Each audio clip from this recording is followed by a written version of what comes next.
the shooting where 8 or 9 people were killed, and that was like 2 hours. But they thought there was a shooting at the mall where we were that evening at about 3:30. We left there about 3, I think. But it was a bunch of kids came in a mob and making all this noise, and so they evacuated the area, and so it wasn't us making all the noise. I was actually at the shooting in Vegas, the biggest shooting in the U.S. Wow. You were there? Yeah, it's happening everywhere. It's unbelievable. Yeah. Yeah. So, Yeah, it's not good.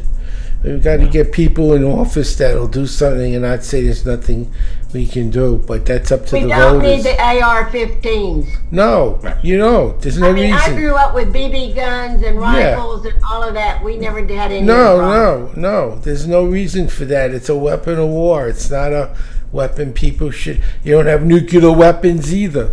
I mean, there's a reason. Yeah.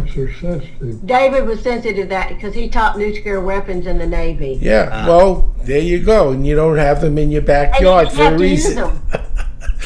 Yeah. I'm going to start the meeting because it's 7:02, and then we can get 6:02. Well, all right, I'm in the Eastern Zone. Welcome to the North Texas Rotary E-Club May 9th Rotary meeting. Will Linda do our invocation, please? Okay. We ask that you guide and direct our club, its leaders, and our actions. Grant that each of us may feel our responsibility to Rotary, to our community, to our country, and indeed to all countries and peoples. Bless our fellowship today, and keep us all in your thoughts. Good. David, you want to do the pledge? Join me in the pledge. Oh, good. Allegiance to the flag of the United States of America, and to the republic for which it stands, one nation, under God, indivisible, with liberty and justice for all. Perfect. Is there any old business or any business that we need to discuss before we get to our speaker? Only that I went to the PDG luncheon. There were 14 of us, I guess, that were there, and for the last 14 years for all the PDGs in our district, so it was very nice. I put a picture on Facebook, but our one PDG is past district governor, but he's had a doctor's appointment, had to leave early. He's 100 years old, but he still comes to Rotary meetings and pretty active. So I'm hoping David lives to be 100 to get all my projects done. You wouldn't let anything happen to him. He's going to be dragged around. And then Jarek and I met on Saturday, and Andy, and we went over the goals for next year and put in our stuff for this year. And it looks like we're going to get another presidential citation. So thank you for a great year, Howard. Oh, thanks. I enjoyed it. And we got to give Linda credit. She's the power behind all of what we do here. And Jerica. But I want to acknowledge that Linda does more than she needs to, and she's just an inspiration to all of us. She's the one I go to if I don't know what to do or what needs to be done. Linda knows, and it's nice to have someone who's that knowledgeable about running a club and what needs to be done. So Jarek, if you ever have anything you're unsure of, you just ask Linda, and if you're not sure what way to handle a problem, ask Linda, and I promise you she'll be happy to tell you what you need to do. I'll give you an answer anyway. Also, I guess a week ago, they got back, Jerica and Silas got back from the district conference cruise. So Silas got to help paint a school in Roatan, Honduras, and also did service work in Cozumel.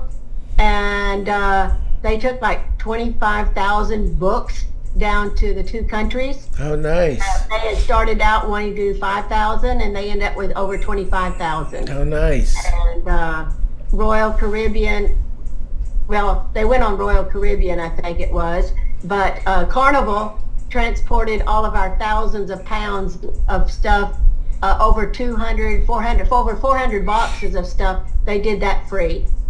And so they dropped it off at the same ports that we were going to.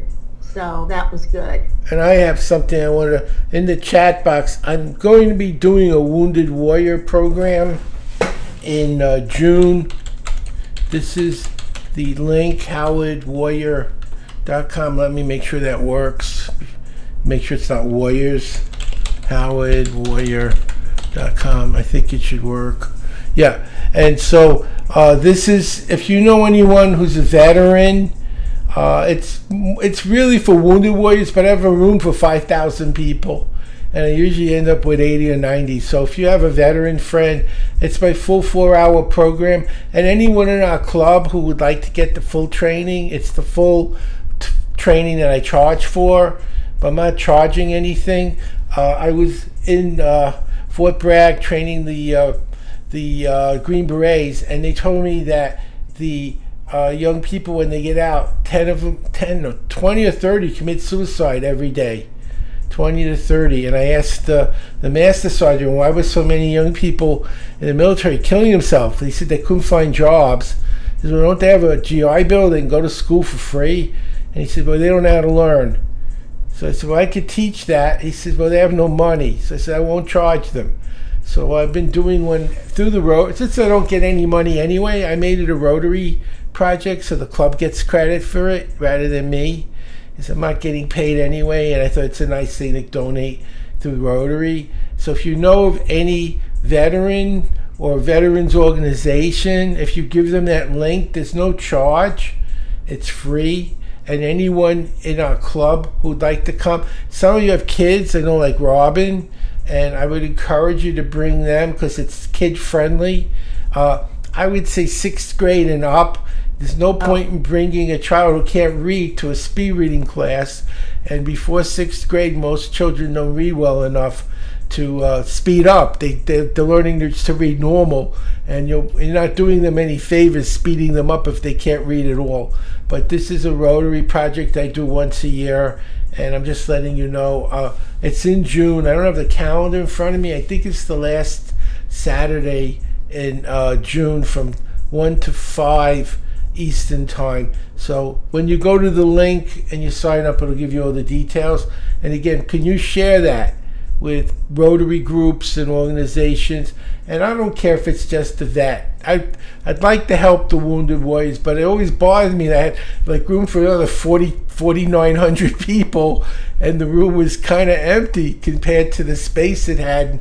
I'm working anyway, so I might as well help more veterans and people that really need it, people who can't afford to pay what I normally charge. Okay, Howard, I have sent Shiloh. I've sent Shiloh's information. Yeah. Domingo Rodriguez from the Suicide Prevention and Brain Health Club. Yeah. He's got it. Also, your friend that was on last night that I told you, he said hello. He works with veterans. He's going to get the information. In fact, Shirley is going to forward that information. When you get it to her, she will forward it to all her veterans. Oh, okay. And Bob, the Sergeant Major. He's in that group too. Yeah, So, he's the one who invited me to the Green Berets. Very nice. He's retired from the Green Berets, but he's still involved with things like this to help. So Okay. that's what I'm but doing. I'm spreading the word. Hey, Okay. Howard, I have a question. I was wondering, what about, do you have anything like a flyer or something that I could possibly print up and give to like the Salvation Army or like the local veteran areas around Watertown here that I could give out? I could. I haven't got anything done, but if you go to the web page, it's got a lot of copy there you can use. I can also create one. I just haven't done it because I kept it simple. Since I'm not getting paid, I didn't it was all from the website, so that's basically what I was doing it.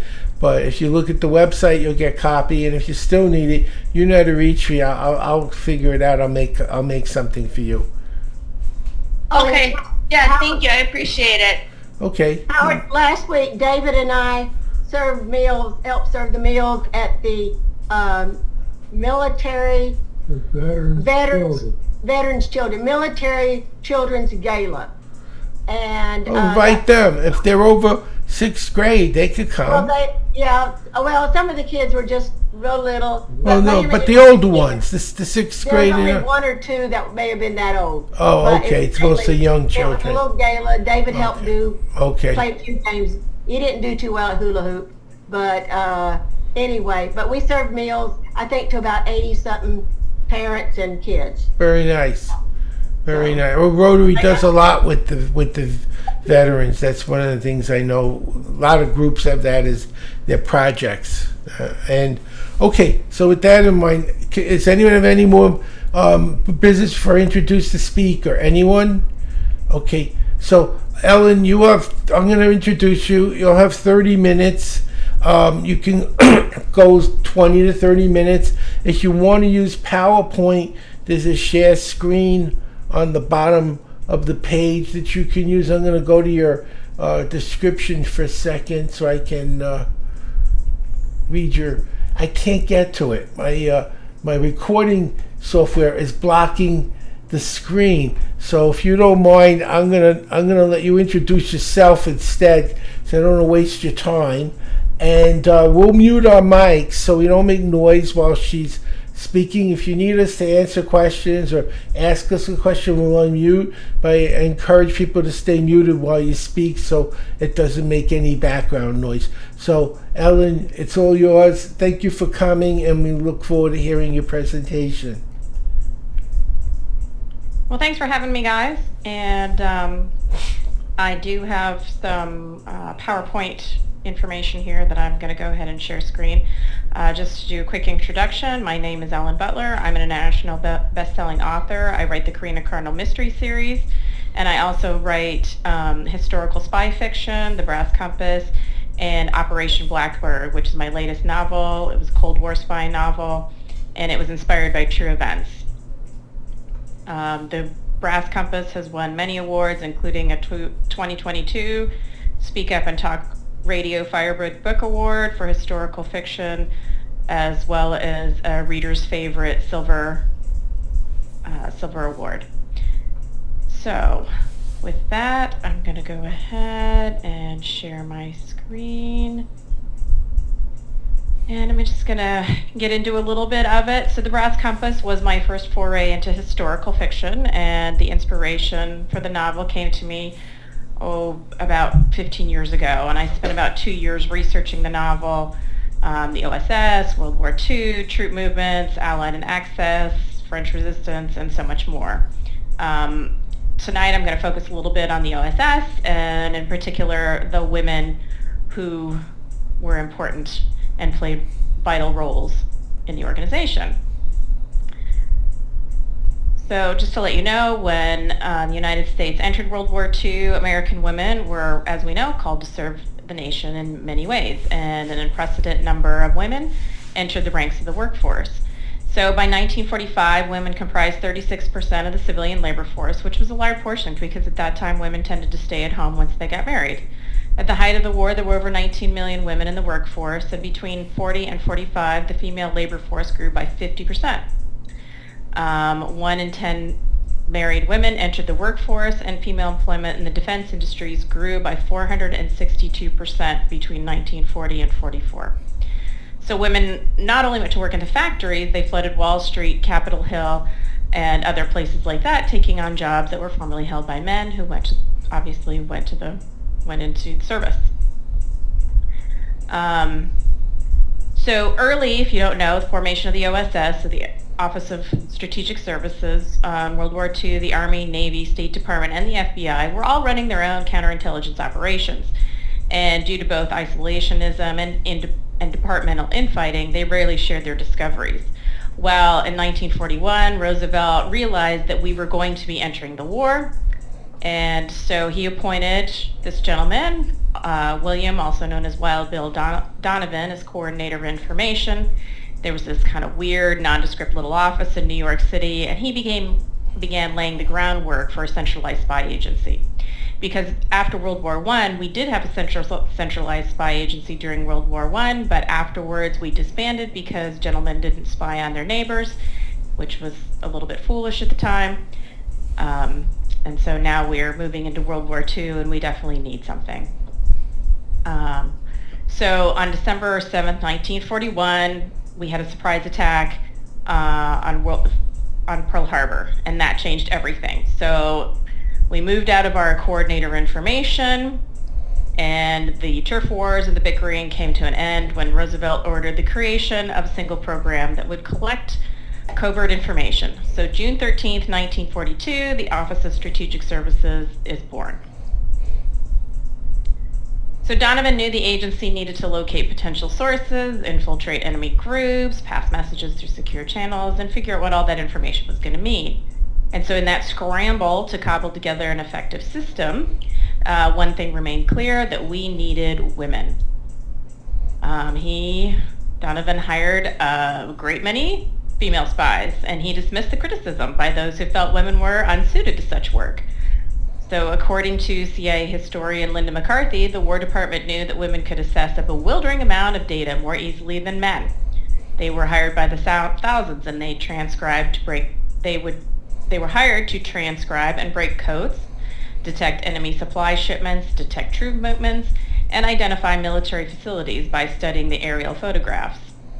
So of the 13,000 employees working for the program in early 1944, nearly 35% of them were women. Now, most of them worked as clerks and secretaries in desk jobs and remained on the home front, but roughly 1,500 female agents were deployed overseas. Many spoke multiple languages and had traveled internationally. And Washington, D.C. became a hotbed. Before this time, it was kind of a sleepy government town, and it turned into a frantic metropolis that really hasn't changed since. Housing became difficult. 3 to 4 women would share small one-bedroom apartments and rotate sleeping times. And thanks to Donovan, many of those women were hired to work for the OSS. One of my favorite stories about Donovan comes from an administrative assistant. Her name was Louise Bushnell, and she handled Donovan's nighttime appointments. So one night, a guard comes running in, says there's a man loose with a gun in the building looking for Donovan, and she was told to hide the general. So the ladies' room was just down the hall, and all the women clerks had gone home, so she had him hide in the last stall, crouching on the toilet seat, and he told him not to move until she returned. Well, about 20 minutes later, the guard came back and reported the man had been captured, and Bushnell retrieved Donovan. And he asked her never to tell anybody about what would happen, about him hiding out on the toilet. So long after he passed away, Bushnell finally told her secret story, and she referred to this story as Operation Johnny on the Pot. So I could spend a long time discussing the intricacies of the OSS, its organizational chart and everything. You can see it right here on the screen. But basically, it consisted of 5 branches. Secret intelligence, research and analysis, special operations, morale operations, and X2 branch. Research and analysis was one of the first branches established, and its purpose was to find access strengths and vulnerabilities by using all sorts of open sources. Libraries, newspapers, government and industry information, white papers, radio broadcasts. Research and analysis branch comprised a formidable intelligence resource and hired all sorts of scholars and Nobel Prize winners, historians, economists, psychologists, etc. And our CIA still continues to use these types of open sources for research and analysis, only we've added things like social media, Twitter, Facebook, television, as well as online media, blogs, and articles. And today the intelligence agencies use computer algorithms to search all these open sources.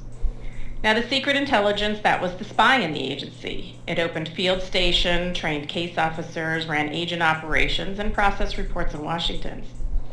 Agents were field trained in Prince William County Forest Park, learning munitions, weapons, escape and evasion tactics, hand-to-hand combat. And there was a derelict warehouse in Rosalind, Virginia, which became a covert operations training center, where agents were taught tradecraft, how to make surreptitious entrances, crack safes, and blow them up but they couldn't be cracked, steam open letters, pick locks, and decipher codes. So where do you find people to teach these spies how to do that? Well, the OSS shopped the jails, and we would pick up felons and bring out the best safe crackers out there and get them to work for the OSS. Special operations would run guerrilla warfare and sabotage campaigns across Europe and Asia, and often worked hand in hand with Britain's Special Operations Executive Branch. And the X2 branch was OSS Counterintelligence Unit. They hunted Axis agents, would flip them, interrogate, and send a steady flow of misinformation. So let's talk a little bit about some of the ladies. An early recruit, her name is Elizabeth McIntosh, also known as Betty. She was born in Washington, D.C. She was raised in Hawaii and was fluent in Japanese. She was part of the Morale Operations Division and was sent to Asia, where she wrote black propaganda and information that appeared to come from a source other than military. One of the things that Betty did was rewrite postcards sent home by Japanese soldiers, and the new missives would shake morale by implying that victory was unlikely. And she even intercepted, this was a big one, an imperial order describing acceptable terms of surrender.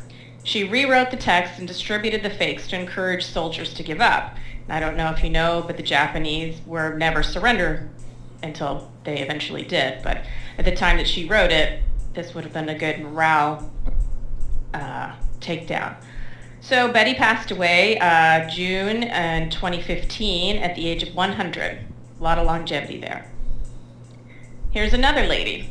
This is Emmy Ratto. She began working for the OSS before it was the OSS. She was part of the coordinator of information office. So she worked in that dumpy unmarked New York City office.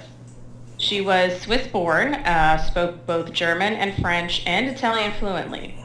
The department was originally called Oral Intelligence, and their main purpose was to interview incoming refugees. And this was a long process because many of these refugees had just escaped Nazi persecution. And many initially thought that Ratto's department were Gestapo spies here in the USS that were trying to trip them up and get them arrested. But with the help of a dozen or so ladies, lots of patience, and multiple interviews with the same person over and over, they were able to gain trust and obtain the information they desperately needed.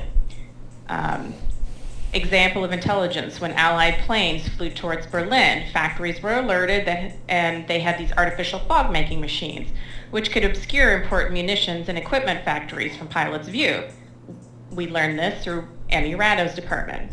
And when London OSS office reopened, Ratto was transferred there and eventually to the Bern, Switzerland office that was run by Alan Dulles, which was one of the head office in Europe at the time. Eventually, Ratto was the first OSS woman to enter Berlin with Alan Dulles and to provide his team on how to deal with the Germans. Dulles Dulles said she found him the intelligence, and that the intelligence she provided was unparalleled. She had a knack for getting the exact information they needed at exactly the right time. There were some famous lady spies out there as well. They excelled in infiltrating enemy networks. American model Maria Aline Griffith went down a path that was both glamorous as it was dangerous. Her assignment in Madrid, Spain, in the X2 department, had her breaking codes and managing a small network of spies. She soon got to know the locals and attend many parties frequented by Spanish royalty. And as in her guise as a socialite, she garnered Nazi secrets for the Allied efforts. She actually met her husband, a Spanish nobleman, during the war, and they married in 1947.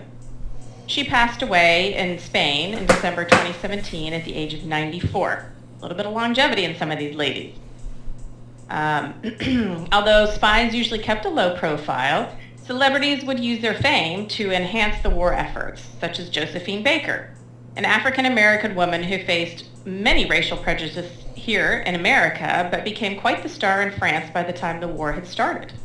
She performed many covert duties for the French underground, British intelligence, and the OSS. Her performances would give her the perfect cover for traveling across Europe. She wrote military secrets in invisible ink in the margins of her sheet music. And whenever she was at a party and she heard something, she would go to the ladies' retiring room and would pin notes about what she heard to her underwear. And her fame ensured that no one would dare search her that closely.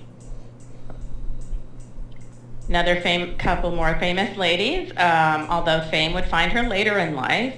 Julia Child, then Julia McWilliams, was recruited in 1942 and assigned to the Research and Development Department. She worked as part of a team that invented a desperately needed shark repellent for the Navy and OSS divers who planted bombs on German U-boats and ships. Rumor has it the repellent was so effective that NASA later used it for their re-entry capsules. Marlene Dietrich here is a German-born actress and singer, and she was so disgusted with the Nazi Party she renounced her German citizenship in 1939 and became an American citizen. She helped sell war bonds and is credited to have sold more war bonds than any other star. From 1942 to 1945, she toured with the USO for almost 3 years straight. And in 1944, the Morale Operations Branch of OSS initiated something called the MUSAC Project. This is a musical propaganda broadcast designed to demoralize enemy soldiers. We played music and slanted news that was from 8 a.m. to 8 p.m. from supposed German radio stations, but they were really medium shortwave frequencies coming from Britain. And Dietrich was the only performer at that time who was made aware that her recordings would be for OSS use. After the war, Dietrich was awarded the Medal of Freedom, America's highest civilian honor, and France named her a Knight of the Legion of Honor, and Belgium made her the Knight of the Order of Leopold. Now, Marlene died at the age of 90 in Paris. Also another one with longevity. So this next lady is a personal favorite of mine because I drew inspiration from her for my character Lily St. James in The Brass Compass. Women organized resistance movements and supported field agents. Virginia Hall was born in Baltimore, Maryland, and she was a college-educated graduate of Radcliffe and Columbia University, where she learned French, Italian, and German. And after college, she spent a few years traveling Europe. Hall started early in the war. In 1940, she drove an ambulance during the Nazi invasion of France. After ending up in Vichy, France, she was recruited to work for British SOE, and her cover was a newspaper correspondent. She organized French resistance fighters to perform guerrilla warfare tactics and relayed information back to Britain via radio, which was a very dangerous vocation.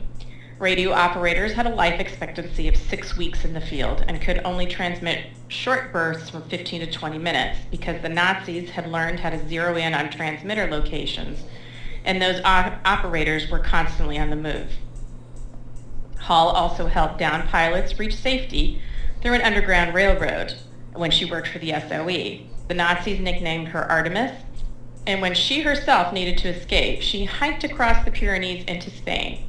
These mountains rise over 11,000 feet, are riddled with dangerous cliffs, and it was a cold and snowy November in 1943 when she made the journey successfully, even though she wore a prosthetic leg, which she had codenamed Cuthbert. Before making her escape, she signaled the SOE that she hoped Cuthbert wouldn't give her trouble along the way. The response she got back was, "If Cuthbert troublesome, eliminate him," which probably would have been a little bit difficult. Now, Hall did not lose her leg during the war. She was originally on track to become a Foreign Service officer at the State Department. And in 1931, she worked as a clerk in the American Embassy in Poland. She lost her leg in 1932 in a hunting accident. She tripped on her way home and shot off her left foot and leg far into the woods. Luckily, she was with 3 other people who carried her back to civilization. However, she almost died from blood loss, and the leg had to be amputated below the knee. And even though she made every effort to prove that she could do the job with a false leg, the injury foreclosed her chance at a diplomatic career. Obviously, further down the road, we can see that Virginia Hall can do anything she put her mind to.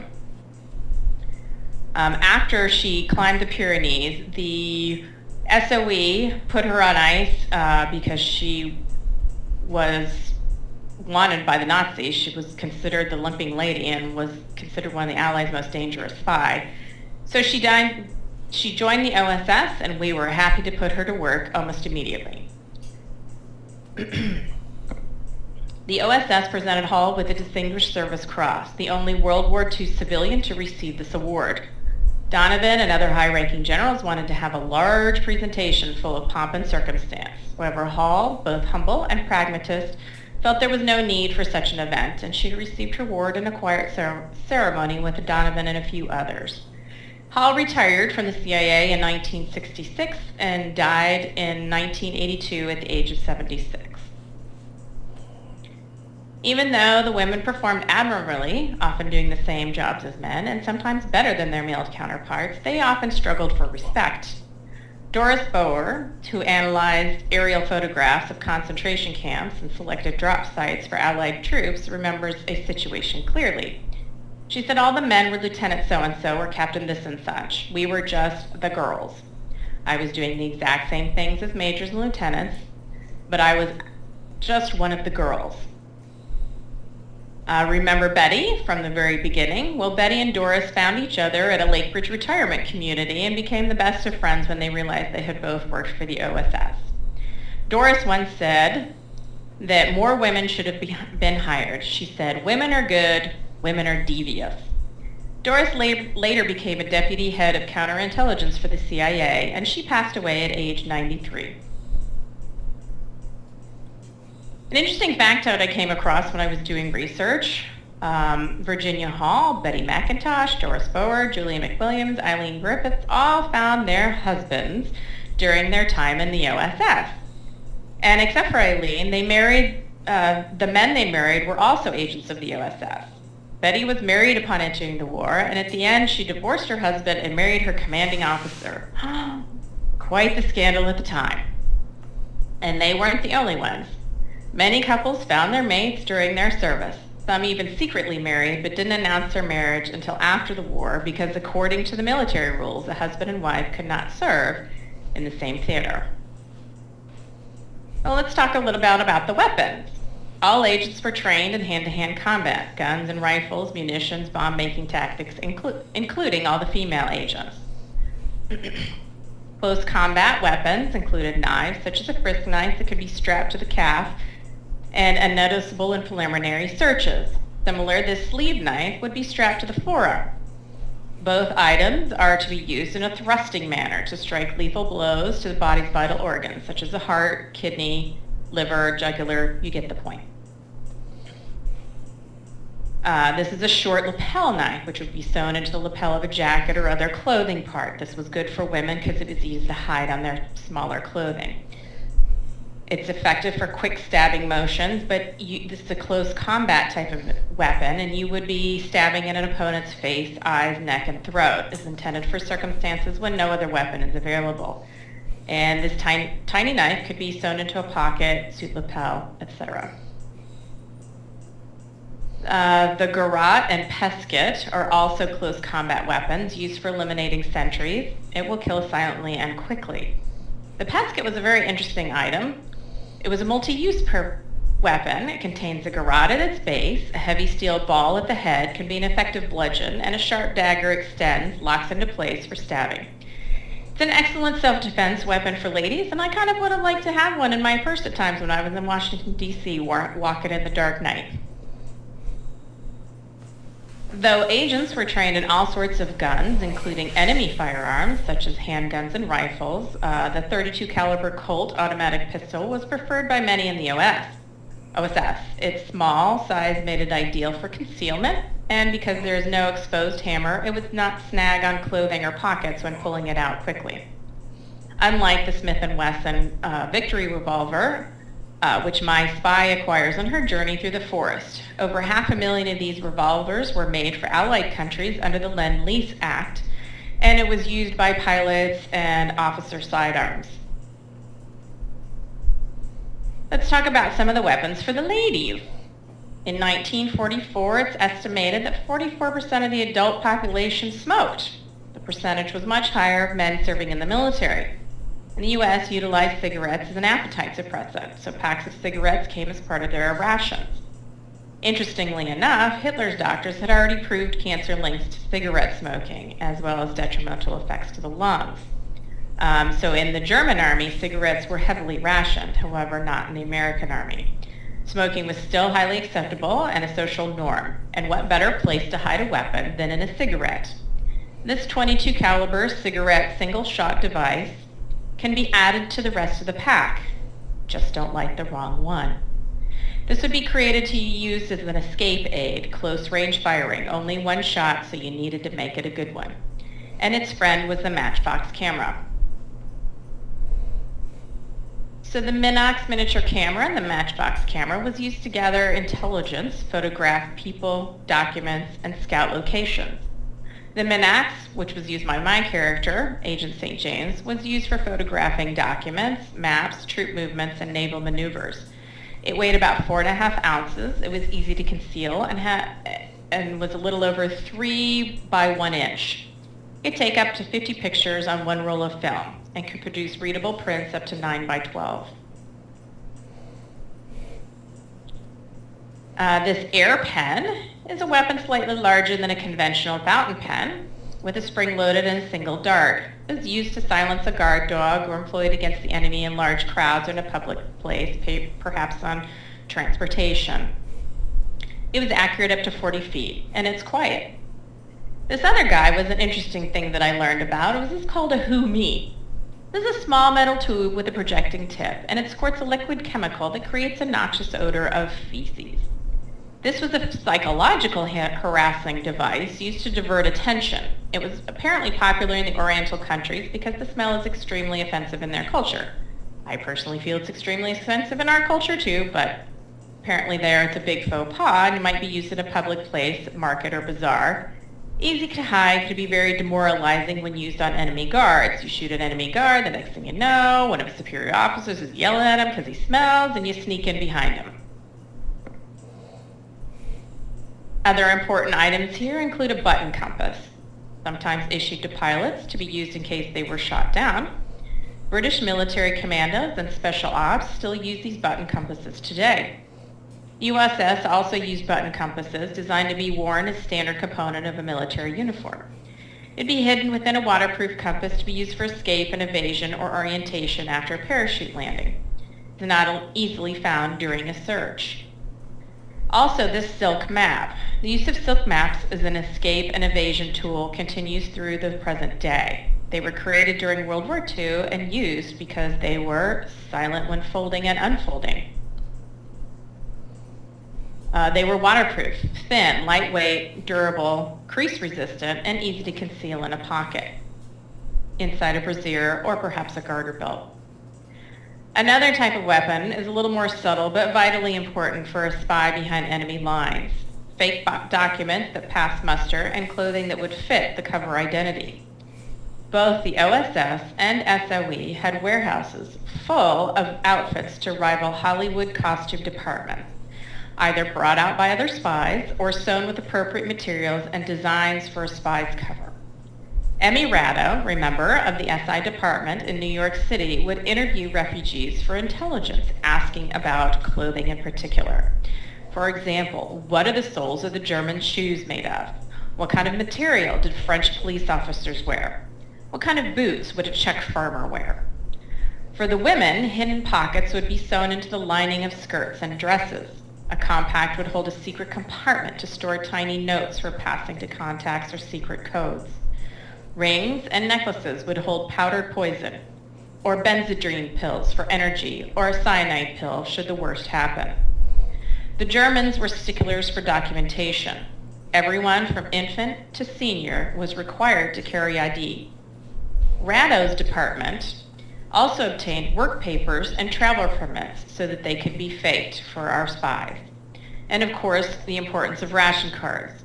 Now in Germany, ration cards varied from region to region, and you had to use a ration card within the region within its designated region.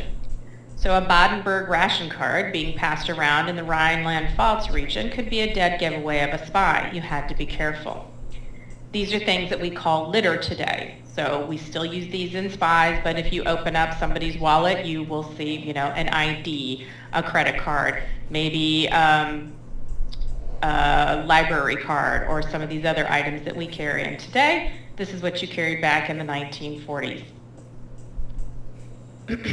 And without the proper documentation, you couldn't get into Switzerland, which is where we often had our spies run into. So as you can clearly tell by some of the stories that I've told here, the women of the OSS were not fluttering featherheads unsuited to intelligence work, even though they were often treated in a dismissive manner. The women in the OSS had chutzpah, and they were self-confident. They showed creativity as analysts and cryptographers. And those in the field showed leadership qualities, organizing male and female guerrilla tactic teams, and had grace under fire. Female agents used every weapon and tool at their disposal. They were trained in the same weapons as men, and these women were allowed to shine because the OSS knew they were valuable.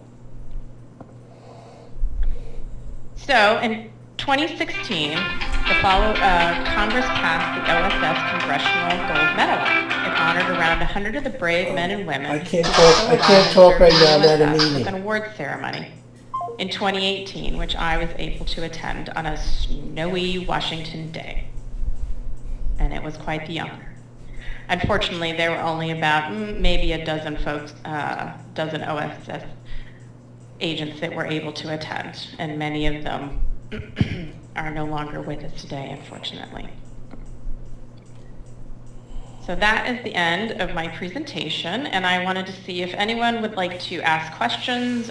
If you want to ask them in the chat or just unmute yourself, I'm happy to answer any questions for you.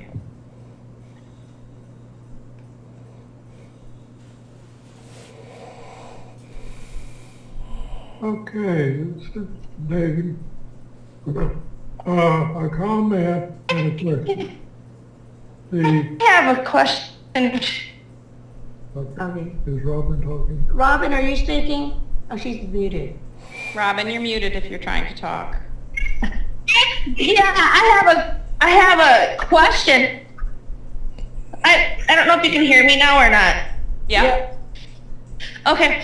I was wondering, how do we find your books? Because that was very, very interesting. I'm like, how did you find all the different data, especially for the women? Because I know that's something that helps motivate me personally, is like when I'm able to hear those different stories. I just got home, so I'm sorry about all my kids. I did a lot of research. I spoke. I interviewed actually many of the former agents were difficult to talk to because they still, even though a lot of their information has been released through the CIA FOIA Act, are reluctant to speak with me. But I was able to speak to some former veterans that unfortunately have now passed away. And I dug up any sort of books and online information, and like I said, through what was formerly CIA's FOIA website when I was doing the research, which has now been transferred over to the main CIA website, I was able to find a lot of information in there. It's tough to dig through, but if you know what you're looking for, you can find it. Unfortunately, now that they've switched over to the CIA, I can't find it. I don't know if it just hasn't been uploaded yet, but so a lot of that. And actually now it's nice to see, so this book was released in 2017, and it is nice to see since that time period, if you look on Netflix and Amazon, you'll find, and you search for female World War II spies, that sort of thing, a number of true to life stories are on those streaming services. So I encourage you to search that out, including there's one, I think it was on Netflix recently. There was one specifically about Virginia Hall and her story. But if you want to find my books, you can always find them on Amazon.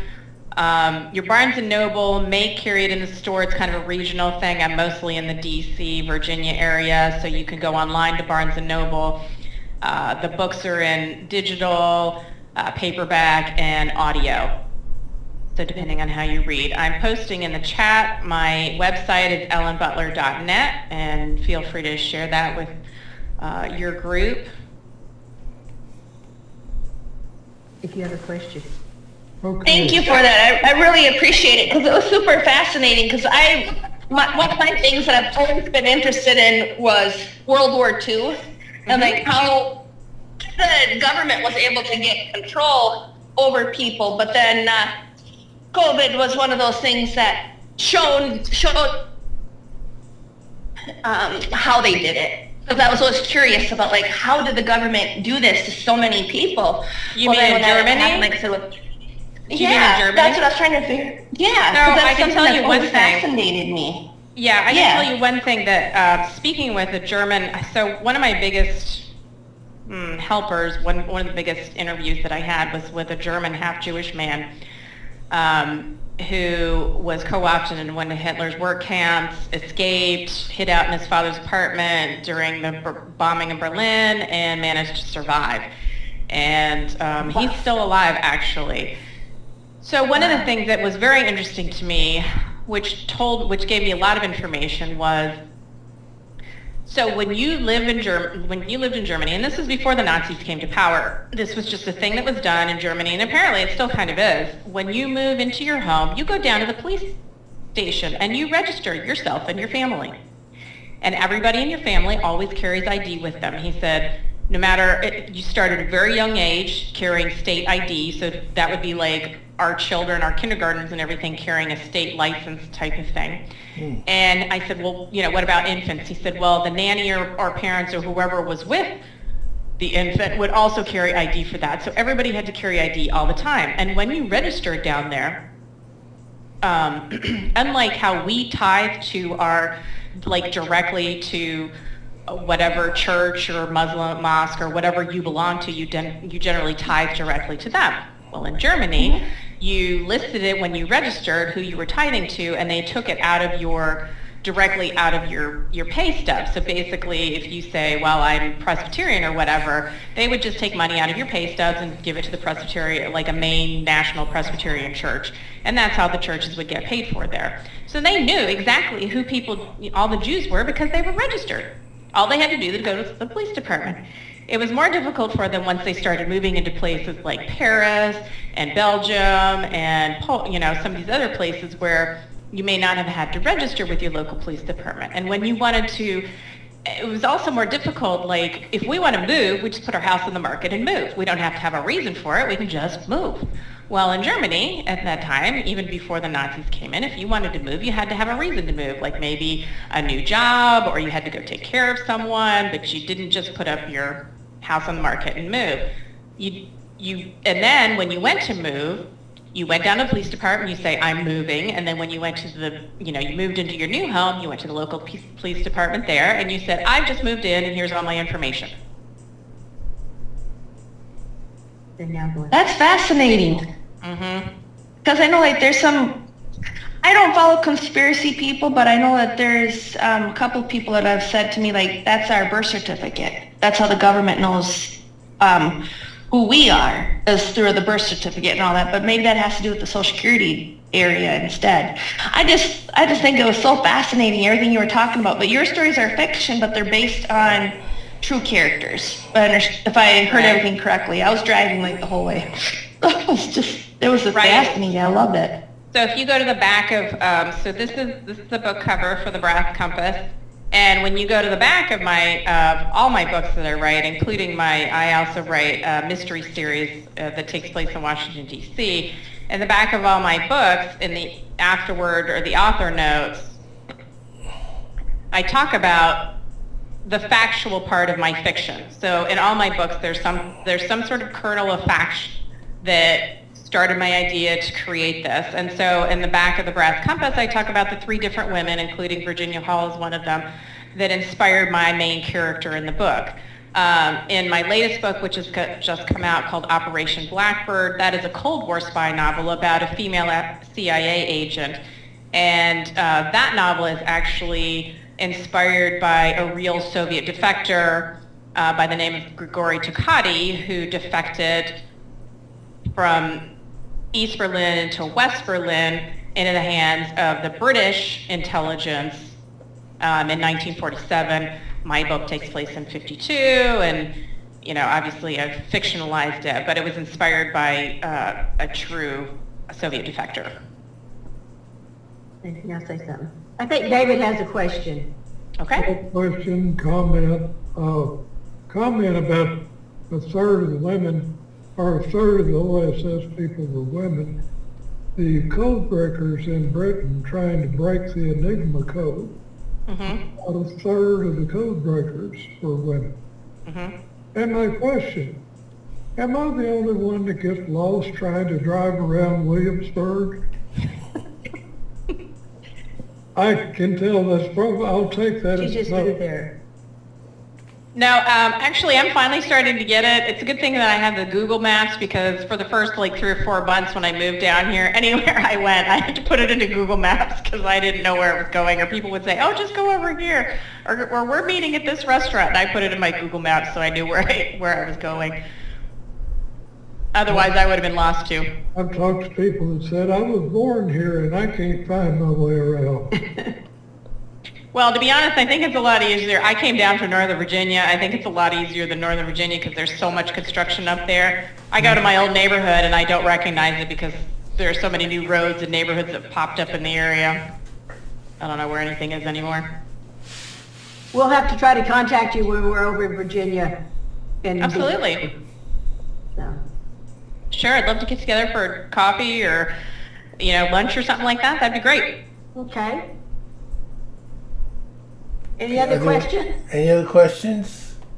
Can we stop the screen sharing right now, Howard? Stop it.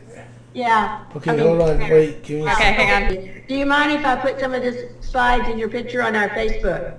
No, that's fine. Okay. Okay. Well, if there's no other Well, business. Howard, you're talking. I wanted her. There you go. Thank you. Okay. Sorry, Howard. We see you all the time. Very lucky.